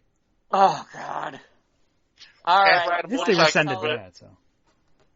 Do I have to tell that story? No, that's all right. And Mike knows what story I'm about to talk about, too. I don't know if I haven't read that, so maybe we should go. Wait, I'll go there, fine. Because we'll go story time. So, getting done with my junior year of college, it's time for me to leave. I gotta get out. No, maybe it wasn't my junior year. Maybe it was my sophomore year. Either way, I'm finishing up college, that year of college, and I gotta get my shit home. And my dad had the station wagon, so he'd come down and help me. Like, I'd pack stuff in my car, and he'd pack stuff in that, and then we would drive up in tandem and go back home to Chicago. So, as we're driving back through Indy to go home, I'm in the lead, and he's following me in the station wagon. Well, I must not have been going fast enough for him. Okay? So, and the funny part is, I'm driving slow, and there's a reason I'm driving slow, okay, or slower. But he decides he's going to blow right by me in the left lane and start hauling butt. I see him 10 minutes later on the side of the road with the cop. As I drive by, and I'm trying not to laugh because I'm sitting there. I'm like, and keep in mind, this is the time when we don't have cell phones yet at the time, so or it's still the brick phone, and you got to worry about minutes and shit. Okay, so I'm driving by, and I'm trying to laugh because I'm like, man, what did you miss about the fact that I wasn't driving faster than that at this point? And the best is, so I get home, and my mom's like, "Where's your father?" I'm like, "Oh, he'll be here in a little while." Why? Where is he? Well, it's gonna be a little bit. Well, when you say a little bit, how far behind is he? I'm like, about a half an hour. What happened? Nothing. He's like, no, nothing didn't happen. What happened? Well, you're gonna have to ask him. Oh, he got a ticket. I said nothing. I have nothing to say about this. I know nothing. I say nothing. Right, and he walks in, she's like, really? Got another ticket. And I just bust out laughing. I'm like, and he looks at me, I'm like, do you think I was driving that slow for you no ought to know reason. better than this. I would never drive that slow if I didn't have a reason. Come on. So fast forward to the fall, because he's got to come. Fast forward to fall, he's got to come back to Indy to go to court. So first of all, he says to me, well, I'm not paying for a freaking hotel room to stay over on Sunday night. So he's staying in your room. So he's like, and you have a single room anyway. I'm staying here. I'm like, my first reaction is, all right, fine, whatever. My favorite is the RD, the resident director, finds out about this, and she's like, he can't stay here. I'm like, oh, really? I'm like, great, you tell him. She takes one look, she's like, it's okay. I guess he can stay here. I'm like, yeah, that's what I thought. Always fun with those resident directors where it's like, he can't stay here. Okay, you go tell him. You go right ahead and let's stay. Yeah, I have a feeling you were going to tell me that. Yeah, I thought that's where this is going to go. So he gets in, and he gets in late. He doesn't get in till like maybe 9:45, 9 o'clock on a Sunday night. And right away, he's like, let's go out for a drink. Oh, no. And I'm like, Dad, we're in Indiana. We're in Indiana. He's like, so? No. I'm like, Indiana, you don't understand. Indiana on a Sunday night, there ain't no bars. Right. What do you mean there ain't no bars? I'm like, the bars are closed. The only reason there's a bar that's open is if they serve food. Oh, I know what it was. I take it back. It wasn't 9 o'clock. It was like almost 10. It was almost 10. So I'm How's them pretzels, Ivan? Good. Right. So it was anyway. It was like 9, 10 o'clock. It was late, and for an Indiana, that's late. So it's like, okay, wherever we're gonna go, I'm like, well, we're gonna have to go. He's like, well, there's gotta be someplace over to get a drink. I'm like, well, wherever it's gonna be, they have to serve food. He's like, okay, wait, well, let's go someplace that has food. That's gonna serve drinks. I'm like, it's almost 10 o'clock. There ain't gonna be nobody open on a Sunday night that's gonna be open, that's gonna serve drinks and have food. He's like, come on, there's gotta be someplace. I'm like, no, I'm telling you, there's not. And he's like, come on, you're not thinking hard enough. I'm sure there's someplace. I'm like, well, yeah, there's one place. We're not going there. What? Where? No, we're not going there. I want a drink. We're going out. I'm like, no, we're not going there. He's like, why? What is it? I'm like, no, we're not doing that. He's like, why? What is this, strip club? Yes. Yes, it is. Oh, well, we should definitely go. No! No, Dad, I am not going with you to a freaking strip club. No way in hell. No, Dad, this is not happening. I am not going with you. He's driving me nuts, and he won't shut up. All right, Jeff's fine. saying no to a strip club? Well, with his dad, yeah. With your dad? On a Sunday night? Dad, on a Sunday night. But he won't shut up because he's insisting we have to go get a drink. And I'm like, all right, fine. Fine, you win. I'm tired of fighting with you. So I at least take him to the nice one. Not the dive one, because I'm sitting there going, that's going to be even worse. Okay? Not to mention the fact, the dive one, there were girls that actually might have known me there, and that would have been even the worst thing in the possible planet. So I'm like, nope, we're going to go to the nice one on the other side of town. So we get to the nice one on the other side of town, and literally, he's talking to me about stuff, and every fourth sentence is, look at the tits on that broad. Right in the middle of whatever story he's telling me or whatever he's talking about. And he's looking around, and I'm just, like, sitting there, like, this is like the fucking nightmare from my dreams. Okay? I'm like, this is like the night. I mean, this is like my therapy dreams of this is my therapy nightmare come true in life.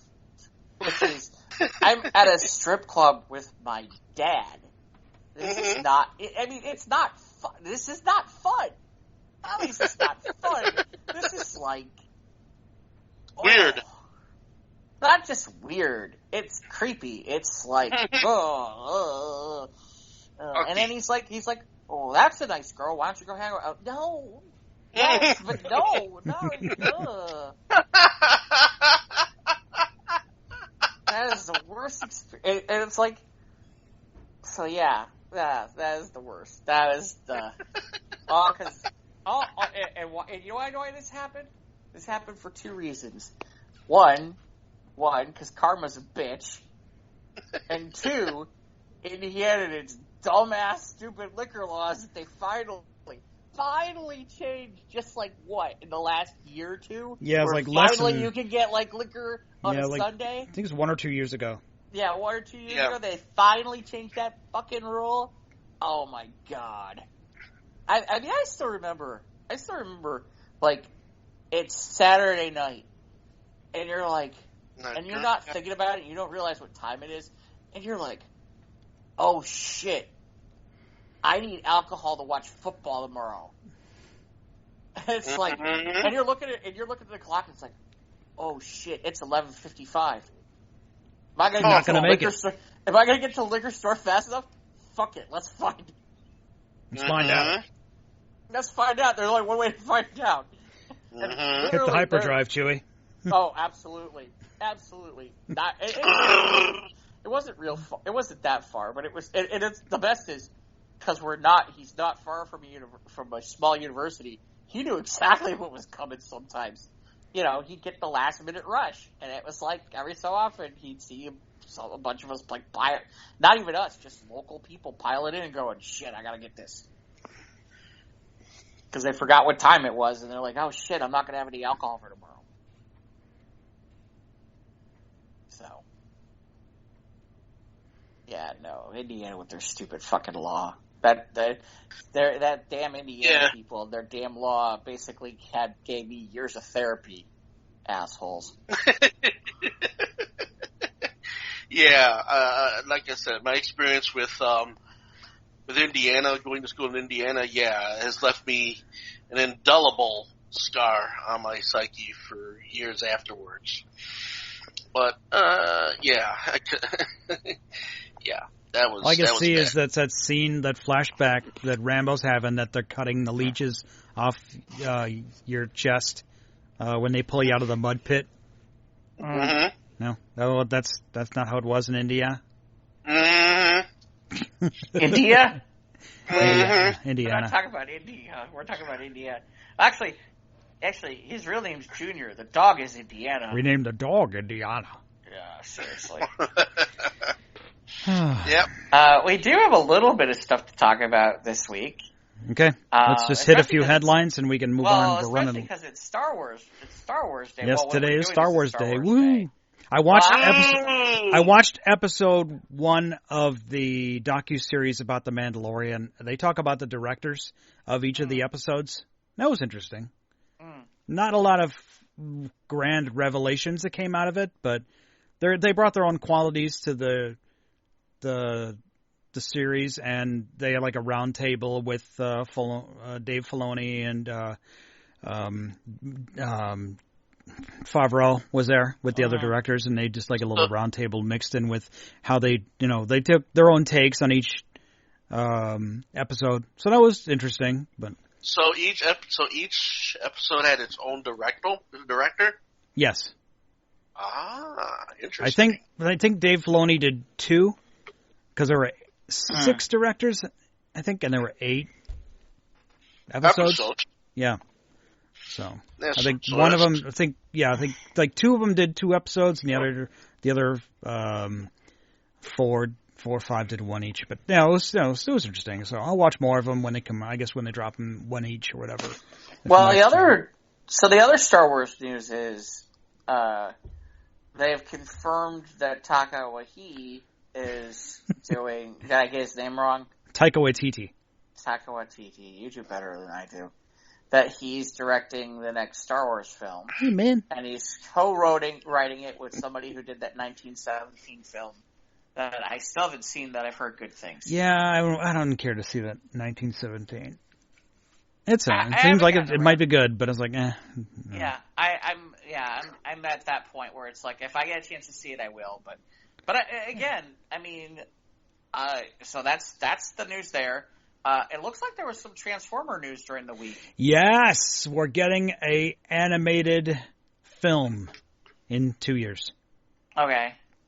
And it's the Toy Story guys, right? The guy who directed Toy Story 4 will be making a animated, whether it be CG or cel-drawn or whatever style, but it will take place on Cybertron, no humans, no dogs urinating on people, no jokes about masturbation, hopefully.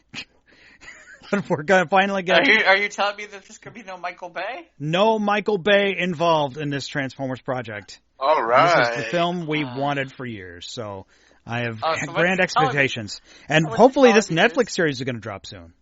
So what you're telling me is I should watch this thing. Yeah, well, I said, yes. I'm looking forward to this. Right. You're going to enjoy it. I'm going to start going, where's the humans? Oh, there's no humans. No John Cena. Yeah. No hot chicks that, like, they're going to have the slow-mo shots for. No hot chicks with ugly thumbs. Yeah. Well, that kind of thing. No hot chicks with ugly thumbs. Okay. But, So yeah, that was really awesome news, actually. And then I guess there's some news that Ryan Reynolds talked about Deadpool 3 a lot of things are in the works, plan. Mm-hmm. So there's that, and then yeah, like the whole MCU is like a big game of Boggle right now. We don't know what's gonna happen. Yeah, nobody knows. And then the other thing is, I guess, how many more things can Disney find a way to make live action from its animated vault? I mean, they're gonna do them all. They're gonna do them all until one's a stinker. Yeah. And the worst part is there is a part of me though that I would be happy to have a live action Hercules. I like that movie. And I like Hercules. I thought Hercules was great. We saw that in '97, Ivan. We were in Rochester. Yeah, it was good. I liked James Woods as Hades. He was great. Mm-hmm. I'm curious. It's funny because I guess there's already people saying that they should let Danny DeVito actually reprise the role, and I'm like, yes, as the satyr, please, the trainer dude, yeah. Oh my God, he would be awesome. Well, as the voice of him, yeah. Obviously, he doesn't have the physicality anymore, obviously, but right. That's the only thing I question. Make him CG and make him, be the voice of him, yeah. Right. That's I'm my sure question. They will. Could that really work? Yeah. I mean, there is a part of me. There is a part of me where Kevin Hart wouldn't be a bad call there. I think if he's got the wherewithal to do it, let him do it. I can't imagine anybody else playing Hercules but The Rock, by the way. Did you see that Hercules movie that he did? No. Yeah, it was all right. It wasn't. They kind of dispel the theories of how the myths came from these stories of these battles that he made. So they kind of took the veneer off that. So it wasn't all mystical creatures, but it was all kind of more of a. Although it's interesting, I guess the Russo brothers are producing this live action. I didn't realize that. Okay. That they're the ones doing this live action Hercules. If that's the case, yeah, I bet it's. You know what? If it's not The Rock, I bet it's Chris Evans. Yeah, Chris Evans has that. I don't know. Because what's his name's not clean cut enough for it. Maybe if Chris Evans did like 10 years ago, maybe.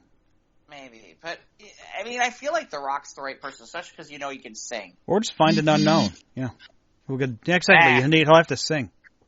Screw the unknown. We need somebody who can sing. We need with The Rock.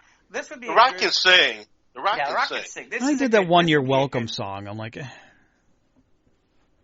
that wasn't one of the better ones that he could do. No. I mean, I've seen him do stuff. But I could see the Rock doing Go the Distance. Mm-hmm. He can do a lot. He's got some serious ability to sing. I'm just curious. If anything, I kind of laugh because if anything, forget. Everybody's wondering about Danny DeVito. My reaction is, okay, you're going to bring back In Vogue as the Muses, yeah. to do the music, to do the Muses, or are you going to bring in somebody new to be the Muses? I don't know. Yeah. Unless of course they go the all-star voice thing and they start getting a bunch of the right. trendy voices to do stuff as one each of the goddesses. The thing is, we're at the stage now where all these projects are in the works because that's all they can be is in the works. Nothing's getting filmed, so we can throw stories at the wall all day, but. Well, but the point is, it's something fun to talk about. Yeah, so that's. Well, yeah. Well, I mean, for example, I'll tell you right now, they're not. I'll tell you right now, they're not as much as James Woods was great, considering everything that's gone on in the last 20 years. James Woods is not going to end up being Hades. No, he's not. No, he's not with his Twitter account being what it is. Right, absolutely not. Hollywood would be all like, no. Right, which makes me wonder who they're gonna. I mean, all right, who would fit that role? Like a Jeremy Piven kind of role. That's an interesting name. Yeah, I don't know if he could. Didn't he get caught into that Me Too stuff? I don't remember. Yeah, I don't remember either. I don't remember. Thanks to COVID-19, we don't remember things. Yeah, anymore half the time. Andrew Dice Clay. No, he's not. That's not going to happen. No, I know. He was good in Stars Born remake as the dad. It's funny. You're going to laugh at this. I have really enjoyed John Cryer being Lex Luthor. He could pull this off. Okay.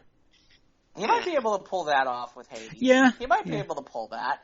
Because he's been a phenomenal Lex Luthor. I mean, when I say phenomenal, and this is going to be blasphemy to some people. This is going to be blasphemy to some people. He's better than Gene Hackman. He's way better than Hackman. Blow. Beg to disagree. Oh, no. Mind blow. So that's just my nostalgic nerves. Yeah, I know it is. Absolutely. But no way. We watched Superman 4, The Quest for Peace. Yeah, okay, I'll agree with you. Gene Hackman was not as good. But you know what? There's Superman 1 and 2. It's like saying Christopher Reeve sucked as Superman and you're wrong. But that's just me, though. No, that's not even close to the same, but okay. So there's that. And then kind of the big news of the week. And actually, it's funny because, Mike, you put this out on our page, and it started to escalate a little bit more. And I don't know that Ivan has been paying enough attention, so we'll talk a little bit about it. So, which is, with everything having to do with the COVID-19 stuff that's been going on, apparently this Trolls thing that they did video on demand for Universal did like $100 million. And now a lot of theaters are pissed off. Well, because of what Universal said afterward. Right, which is that they're gonna do it on both levels, and so far, it was funny, when you posted it, Mike, it was just AMC. Now it's AMC and it's Regal, and those are the biggest two. Yeah, Regal as well. Yeah. I haven't heard about anybody else, but I did read that story. But, okay. So it's going to be interesting to see because, to me, I don't know. I mean, there's enough people out there right now who have a big screen TV, who are tired of going to the movies, paying ridiculous prices, figure, you know what, their giant HD TV is good enough, and you know what, considering what it costs me to go to the movies, I'll pay $20. See, why would I go ahead and pay $20 for one movie when I can pay half of that and have a stream of anything I want to see at any time I want to see it? Well, see, a first-run movie, you get a 48-hour pass to watch it for $20.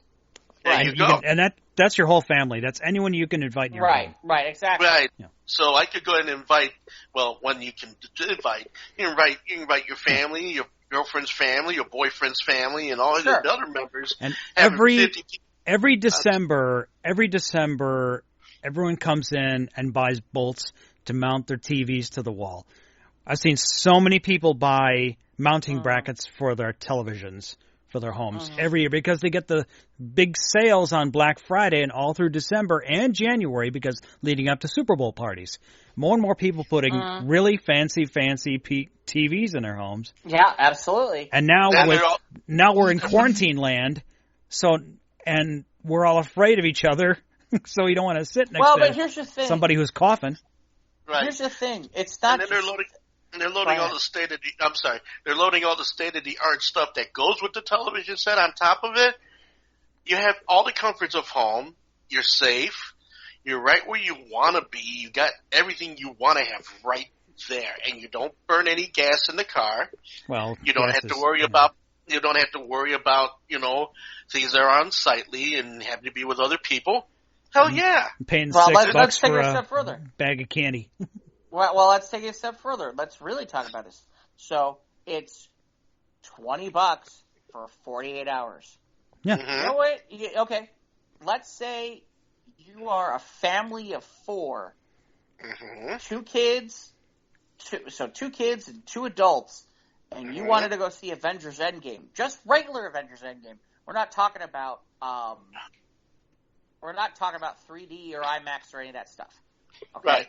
And you didn't go. You went in the afternoon after whatchamacallit hours. After matinee, yeah. After matinee hours, okay, or first show hours, okay. So it's what, $10 a person? At least, yeah. 40. There's $40. Okay, so there's 40. Now we're talking about, the kids are going to want popcorn, drinks, all kinds of bullshit. $40 more. At least. I mean, so you're talking about somewhere in a neighborhood of a family of 4 to go see Avengers, anywhere from $80 to $100. Yeah, but there's a culture with that. I understand, but you know what a lot of people's reaction is, Mike? Yeah. Fuck the culture. I get paid $20 and I don't have to pay for. Sit in you my know what? yeah. You know what? $100 to go watch Avengers, and you know what? I have a hard time disagreeing with them about that because you know what? That's ridiculous. Well, I mean, having a family with one daughter, I mean, the 3 of us used to go to movies, and yeah, unless we went on $5 Tuesday, yep, we couldn't afford a lot of movie watching because everything was priced out of our budget. So that being said, this could be the death knell for all major theaters, both large and small. I mean, and the small ones are. I mean, the small ones. I mean, will they come back? Don't know. That's an awfully big thing. In fact, me and Julie were coming back home today, and they have on the marquee, we're selling movie popcorn. Curbside service. Yeah, I've heard that. And I'm just like, yeah. I know, and I know that AMC and Regal are going to bow down to that particular sensibility. So guess what? That's a big empty place with no money coming in and nothing going on. And last I remember, nobody is actually stopping utilities or nobody's actually stopping any of that situation. So guess what? 2021 is going to be an interesting look to see who actually comes back from this breakdown. But again, here's the bigger thing. I mean, like you just said, Ivan, it was you and Soraya and Julie, okay? Right. So based on the hypotheticals of what we're just saying, for the 3 of you to go see, I don't know, I'm just using this as an example, for the 3 of you to go see Toy Story 4, right? Okay, we're looking at between $60 and $80. Right, exactly. Versus okay, a $20 pass. Uh-huh. I pay $20 for 48 hours, which means I can watch that movie as many times as I want within the framework of 48 hours for $20, which averages out roughly to $12 a person, more or less. Yeah. The only person who doesn't come out ahead in some ways is if you're single. But even again, You get to watch it as many times as you want in the comfort of your home, in the comfort of your large screen. You can go to your fridge and pay nothing for the food because you already bought it. You know your toilet is clean, so you don't have to worry about fighting people to get into the bathroom and cleaning your hands or nothing. You can order food in if you feel like it, anything you want on the menu, and make it a night to remember. For under, if you know what I mean, after the film. Yeah, walk the chicken wow wow. Put it this way, for under $40. Well, and that's the question, and that's why I'm saying this is where it gets scary. Is exactly what I just said, which is my first reaction is, again, I'm a single guy, okay, and the only time that comes out to being an advantage for somebody like me is if there's something that I and my mom agree on. My mom doesn't like action films. So for me, and I'm not sure I'm going to watch something multiple times in 48 hours. So for me, $20, that's a lot of money. I feel like that's a lot of money versus I could go to and again, I'm more of a frugal person, which is, I'm going to the 6 o'clock. I'm going to the early show. Or I'm going on $6 Tuesday, okay? And I am buying the cheapy deal that they do on popcorn, where it's popcorn and the cheapy drink for $5. So it really only costs me $11. So really, it's cheaper. It's almost as inexpensive for me to go to the movies on that day as it is for me to watch it at home. Okay, I see your point. Right, at that point, it equals out. But again, that's me singularly. If it's, like you said, it's you, Soraya, and Julie, even on that day, okay, let's call it what it is, which is it's probably about $11 a piece for you guys to get what I just talked about. Right, so that's still $30-something. The only thing I keep thinking is this. If you're using something like, and I'm using this as an example, if you're using something like Xfinity or somebody like that for your cable, and you're getting access to it, the only thing you could do is, hey, I'm buying XYZ movie. Who wants to go in on it? And I'll give you my password. Okay, fair enough. I'll give you my password. That's the only other thing I keep thinking is that it'll be like Netflix account, where it's, okay, who else wants to take advantage and check out this movie? But I'll be honest, it's going to be people I really, really trust, because obviously it's my... It's your code. Right, yeah. It's my cable count. Well, I'm certainly going to change the password when I'm done. Right. Because if you don't trust those people... Right. Or you can limit to the number of devices you can have. Right, exactly. So that's the key. I mean, the other thing is I'm curious how much, in fairness, how much is this going to help or hurt Universal, which is, okay. If these other movie theater chains gang up on Universal, then I presume that Universal will have to capitulate. Maybe. Or maybe Universal says, you know what? Screw it. Then we're not going to worry about, and this is the part I'm curious about where we get to, is I think the general public is at the point where, I don't have to go to the movie theater. I can pay $20. I'm done. Okay. I'm done. And the scary part is, I'm not positive that $30 wouldn't do it, depending on the size of the family. Right. So that's what I'm saying. When all is said and done, this could be the death knell to theater going as we know it. I mean, remember, television back in the 50s took away a lot of viewership in the 1950s. Well, that's because, because people got the news from newsreels in the 40s. Oh, yeah. But that's what I'm saying.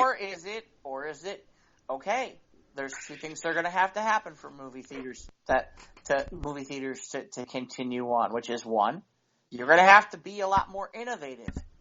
And when I say innovative, you're going to have to do things a little differently than you used to. Or you're going to have to start cutting the prices down. Right. Well, that's not the fault of the theater chains. It's the fault of the movie distributors. Well, and it's not necessarily... Well, there's another thought process to that, which is it's also the fault of obviously somebody's paying it. Right. Which is we are. We're paying it. And I always laugh sometimes when I sit there and I say, I sit there and I shake my head because I sit there and I'm like, who's going to the movies for the 7 p.m. movie that to me would cost me a fortune? Right. And I'm like, okay, I guess there are people who are doing it. Yeah, for 3 years. Yeah, the last 2 years, I've seen a lot of movies in the theaters with my friends because it's an event. It's like it's a group event, and it's the movie going experience that we all kind of share and enjoy. Well, and the other part is for some people, movies are still cheaper than going to live theater. Yeah. Mm-hmm. Right. You know. But also you take into account that that there are cycles that go around. I mean, yeah, you know what? People are going back. Well, up until now, we're going back to movies in bigger forces now than they used to. There are some drive-in theaters that are looking to want to open. Yeah, we just got news from out of News Radio 780. The McHenry Outdoor Drive-In Theater is set to reopen May 8th with new regulation to follow stay-at-home order. So, yay, we're getting our outdoor back. Well, I can see that being something workable. Because you stay in your car, stay in your car, and you want your food, Yeah, they can bring it with a mask and gloves, and you can bring it to your car. Right. Yeah. So that is something that's viable. Absolutely. So that, to me, is worth its weight. But the only thing about it, though, is just once all this is over with, how a lot of the things we used to do, in a lot of ways we used to do things, is not going to gel once all this is said and done. There's going to be so many changes. Like I was saying earlier, yeah. It could be the end of the buffet. Yeah, I saw that too. Yeah. Yeah, and until I see a vaccine or I see some kind of cure happening. Well, yeah, until we get some kind of treatment that's proven. That works. Yeah. Yeah, I'm not going to go out there and spin any more records or do any more club gigs or do anything like that because, again, I'm not going to risk my health. I'm not going to risk the health of everybody else out there. So there's going to be a different mindset. A lot of people are going to probably refrain from shaking hands and hugging and doing all that mutual demonstrativeness for a long time. I don't know if she's hot, I'm hugging. Well, let's hope she wants you to. Yeah, well, okay, though that goes without saying, but yeah. I know we're running along. Yeah, we loaned it. Do we want to talk Last Dance at all, or do we want to? We could just sum up, just to get a few takeaways from it. I was a little disappointed in episodes 5 and 6. What about you? Yeah, it was like they went the route of they're summing up the second and third championships. Yeah. In between the slow progression of the final season leading up to it, and they talked about the controversy and the book and the accusations of the gambling, and this is, like I said, a very Jordan-heavy episode. And I like the nice little nod to. So yeah, it's Kobe Bryant, and Kobe Bryant I'm is the forgiving. one who passed away. Yeah. But and I know some people who are big Laker fans who are very, very. I saw, because they got it's Kobe Bryant film that they hadn't heard or seen before, and they had interviewed him for this documentary. Right. So I thought I was a little disappointed in what we got on the Dream Team. I mean, we got some of the stuff, but yeah, some candid moments like they're playing the game with the quarter up against the wall and how competitive he always has been. And yeah, but that's not even the Dream Team stuff. I mean, no. A lot of the Dream Team stuff was stuff that was just repurposed, or was already out there. Right. And, the footage from the practice game. Not to mention a lot of the commentary. And it was all pretty Michael-centric. You didn't hear a lot. This was very Michael-centric. They even talked about his Nike endorsement. Right. Well, they wanted to talk about the shoe stuff and all that stuff. Yeah, 5 was really dull. No, well, just and it's funny. We finally get Tony Kukoc. and how they introduced him into the narrative was about because Jerry Krause wanted him, right? and so they snubbed him at the Olympics. Well, they didn't snub him, but they shut him down. And the interesting part to me is, and this is the thing I had never heard before, was Kukoc's reaction was, I wasn't even aware any of this was going on until I got on the court, and I found out later. And I'm like, and here's the interesting part. They again zoom through, like you said, the second and third championships, and they make this plot point about Tony Kukoc because he hadn't come over yet, and then they don't talk at all about okay, how did Tony Kukoc fit in after that coming over? That doesn't get talked about in any way, shape, or form because Tony Kukoc is there for the. But yeah, they did mention the fact that because something Jerry Krause wanted, so Jordan said no. Well, just like this just shows you how much Krause and how much anything Krause did that bothered Jordan was like, oh, he liked Thunder Dan Marley, and he thought he was one of the better defenders, so he made him look like a toddler. And it's like, but you know what? I'd have liked to have had Dan Marley on the Chicago Bulls at that time. He was a very good player. He's not Michael Jordan, but he'd have been a nice player to have had. But yeah, you're right. And by the way, if I'm a Knicks fan, I would feel slighted today because they really, all the time that they spent talking about the Pistons, they don't really talk about the Knicks at all. The Knicks are like almost an afterthought. Well, he talked mostly about how Jordan liked to play in Madison Square Garden. Yeah, and that's it. I mean, they really just, I mean... This was a Jordan show. Yeah, and the interesting part is, too, like, with these episodes, the other part that I keep noticing is we don't hear a lot from the first three championship, a lot of the bench players. And there were some bench players that were worth hearing from for the first three championships, and we haven't seen or heard anything from any of them. We've seen some from the second set of three, but not the first set of three. And then, yeah, they seem to be moving through. They wanted to move through championships 2 and 3 very, very quickly for some strange reason. And the other part that's interesting is, you know, there's always been talk about when Jordan leaves about what really is it really what they say it is, or was there something else going on? And I really feel like they've already begun to set up the whole I'm sure, spin. like, episode 7 will deal with his retirement, and episode 8 and 9 will deal with the 4th and 5th championships, and then finally we'll get the payoff in episode 10. Right. Well, and in fairness, we're getting some footage. We're getting some 1998 footage that's interesting, that's different, that we hadn't seen before, and some of it's good, but not nearly what I thought we would get. And like I said, the interesting part to me, these next 2 episodes, 7 and 8, to me are the ones that are going to be interesting. Which is, one, there's been that rumor for 2 decades that when Jordan left, it was an unofficial suspension from the NBA for all the gambling and all the shit that went on, and that there's always been those rumors out there that that's what happened to his dad because it's still an unsolved murder. I don't know if it's true or not, but those rumors have been out there for a long time, and they've never really been debunked. Investigated? Much. Well, and investigated or debunked. Okay?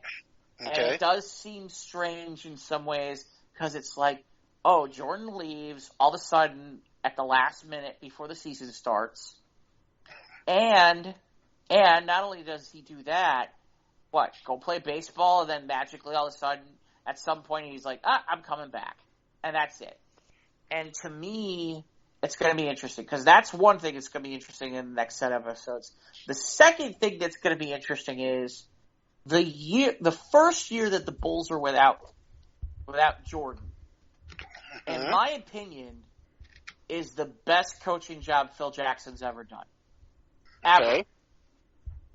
The Bulls that year, Mike, won about 55 games.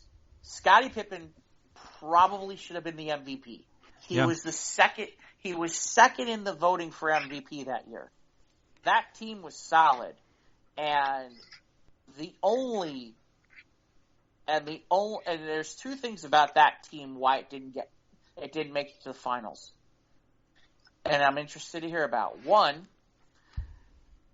at one point in one of the games, there's 1.8 seconds left, and they need somebody to take the final shot to win the game. And Phil Jackson decides it's going to be Tony Kukoc and not Scottie Pippen. And Scottie, rather than going along with it, decides to bench himself. Decides to bench himself, and here's the part that kills that even more. Benches himself. They run the play for Kukoc. Kukoc nails it at the buzzer. They win the game. Which makes Scottie look like he was like a traitor. He made it look like a big traitor. Just a diva. Yeah, well, and here's the thing. There are a lot of people who brush it off.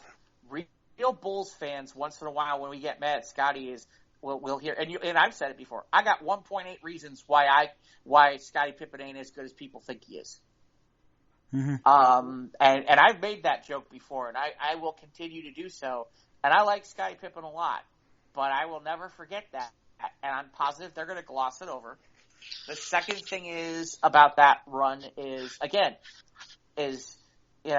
how much are they going to talk about that horrible call in New York where the Bulls should have won the game, and Hugh Hollins, the referee, makes this horrible call on that in which they claim that there was a foul, which wasn't really there, and then the Knicks end up winning but lose to the Houston Rockets. I'm curious how much they talk about that. I'm curious how much they talk about the years between, and what happened and all that stuff. See, I would have liked to have seen more emphasis on the other players rather because we got like episode 1 was about Jordan, obviously. Episode 2 was Pippen. Episode 3 was Rodman. 4 was Phil Jackson. So now we got 5 and 6, and they're about Jordan again. Yeah, they're really these 2 episodes were very, very Jordan centric, and about and I can see predictably that episodes 7 and 8 are going to be Jordan heavy. Well, of course. I mean, if Jordan is overseeing the all of the productions, overseeing what's getting released and not getting released and everything like that, of course he's going to ball it in his favor. Here's a chance for Michael Jordan to get back out into the knowledge of the sports world, and especially what better time to get back into the knowledge of the sports world than in a time where there is no sports going on. Yeah. Well, this was filmed. Obviously, this was planned months before this whole shit. But at the same time, I mean, let's look at it for what it is, okay? Because they got lucky. They got lucky. This was supposed to be airing in June. There's no sports, and you know what? This was a smart move by ESPN. It was going to be big when they put it out. It's even bigger now than it was then because you're right. People are talking about it all across the country again. And here's the interesting part to me is, meanwhile, the NBA is at a screeching halt. Okay, NBA basketball is currently at a screeching halt. There are really only 2 NBA stories going on right now. One is this documentary.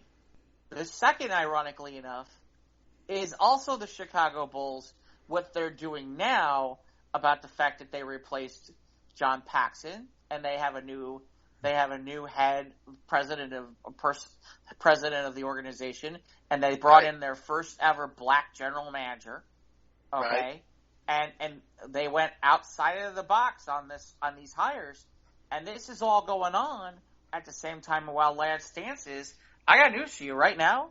It's a good time to be public. This is a good time to be publicizing the Chicago Bulls about. Oh wow! Remember the good old days, and then and then on top of it, it's okay. And look at this new management team we've got. So we're going to go back to the glory days with this new management team. It's going to be interesting to see how that goes. I think they're just taking advantage of the obvious. Okay, because they'd be fools not to. Yeah, exactly. I mean, if you got a wide open road with no signs and nothing to keep you from going to it, you're going at full speed.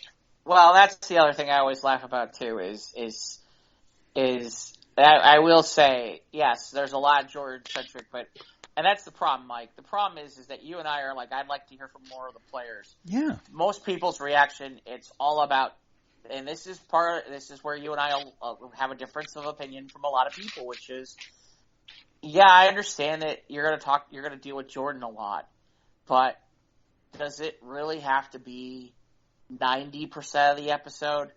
Can we cut it back to like 80 or 70? Can we cut it back to like 50? No, that's never going to happen. That's never going to happen. You're never going to. I know that's never going to happen, but it's preferential because you know what? There's no I in team.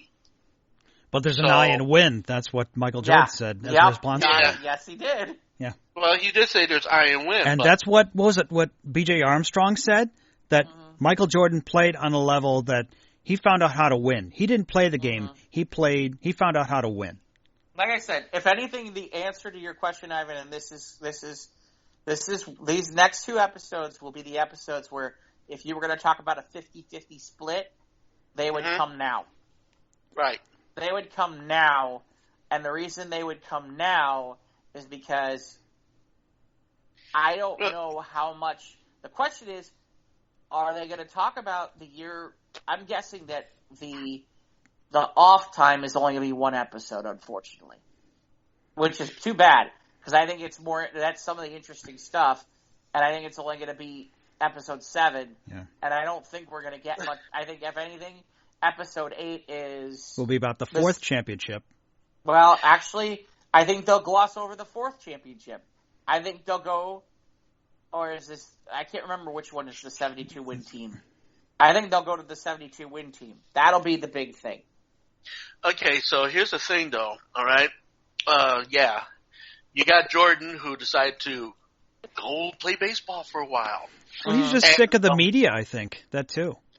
Also, the fact that maybe for whatever reason, his dad, whatever happened to his dad, which, or the fact of it just happens that what happened with his dad happened around the same time the whole gambling smear starts making its rounds. There's a lot of coincidences, I'm just saying though. No, that's the point. And not only that, the fact that all of a sudden he's playing baseball now. So you've got 3 different elements happening here that gives me the indication that there were some things happening in the background that should have never happened. Well, and that's been the question, Ivan. That's been the question for a long time is there a lot of people who are like 1 + 1 + 1 equals 3. It equals 3. And the fact of the matter is too that the fact that a lot of that stuff wasn't deeply investigated. In fact, it was almost as though a lot of hush money went around, and a lot of Well, that's speculation.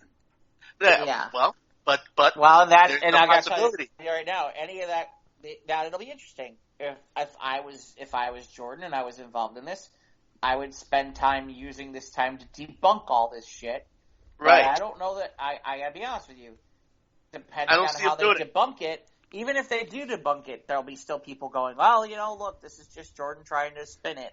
So it probably wouldn't work anyway. Yeah. Right. So for him to try to debunk any of that would kind of be fruitless because you can't undo what already happened. Yeah. You can't undo what already happened. So basically, him trying to debunk it, it'll be just like people say, "Oh, now we're going to try to call bullshit on it because you know what? Now back then he did one thing, and now he's saying another thing now." Okay, he had the ability. If he wanted to talk, he had the ability to say anything. All you do is call his buddy, Ahmad Rashad, and have an interview, and that's it. And debunk. And he had that ability because being one of the most popular athletes in the world at the time, if not the most popular. Oh, I'm sorry. That was the other interesting thing they had was. But he didn't. That was the other interesting part that I kind of laughed about was they had, I guess at one point when the Bulls were at the Garden, Jerry Seinfeld visited. Yeah. Okay. And that was weird. Well, that was the same. That was at the time. Weird. I remember it was at like the same time like when Seinfeld ended his show. Wasn't he going out with that Shoshana Lowenstein for a while too? I think he still is. I think they're still together. I think. Okay. I don't know. Hold on. Let me take that. That's funny. I remember on his way out, he points to the blackboard saying, "Oh, this thing isn't going to work." By the way. Yeah, that was kind of funny. That was funny. But yeah, I mean, it's funny because the best is, Jerry Seinfeld looking awfully awkward talking to Michael Jordan, and it just looks awkward. Yeah, just like when he's like in the room, he's like, "Hey, Phil." I'm like, okay. Yeah, and Phil has this look on his face like, yeah, whatever, go away. I got things to do. Yeah, I know you're Jerry Seinfeld. But who cares? It's not who cares. It's okay. It's like Jerry Seinfeld okay. here. That's like when the Beatles met Elvis. It's like okay, we're in the room together. Okay. All right. Yeah, you're right. King of rock and roll. Thank you very much. He's not with Shoshana. What's her name anymore? Okay. It's a good thing we found that out. He is with. Because that was a big deal. Like she was like 20 years younger than he was, and all this other shit. Kind of painted him as a pervy for a little while. 1 second.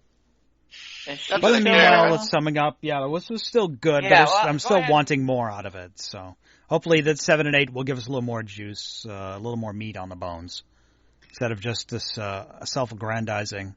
Although, not that he's not deserving of it. I mean, he earned every, He earned every accolade, but there's more to the accolade. Story than just accolade. But there's more to the story than just Michael Jordan and the Bulls. It's almost like, I didn't realize that it was that short a period of time that they dated. Mm-hmm. That it was just 93 to 97. Mm-hmm. Why did I feel like they were still like together or something? I don't know. Who cares? Well, anyway. I mean, she's smoking. Don't get me wrong, but no, I'm not gonna lie about that. No, absolutely. All right, Mike. Where can you find us? We still gotta here. We'll throw away the secret of the magic, which is we still gotta record News of the Squared. That's coming later in the week. Yes. But it's going to happen as soon as we take a break and get off of the show. Indeed. We're on Instagram and Twitter at SOTRT Podcast. We're on YouTube. Click the bell. Subscribe. When they get new content here. And, of course, our excellent other show, our funny News of the Squared. Shout out to Scott! Scott! For the crazy stories, follow us on our Facebook page. And, of course, Ivan is on Twitch. If you want to hear him spin his records, download the Twitch app and find him, JAVANIVAN, on Twitch. And, of course, you can download this show on other podcasting platforms, Spotify, Google, Apple, PodBean, Anchor. And, of course, send us an email if you like for comments or whatever. We can find us. We're out there on that internets. SOTRTpodcast@gmail.com. Okay. Well, that's going to do it this week. Episode 98 degrees. What happened to that band? Wow. 98 degrees. They're kind of around. All the boy bands. All the manufactured guys, yeah. All right, that's a longer conversation. We'll have that next week. Yeah. All right. Stay safe. Wash your hands. Wear your mask. Don't throw that brick, Ivan. I didn't do it.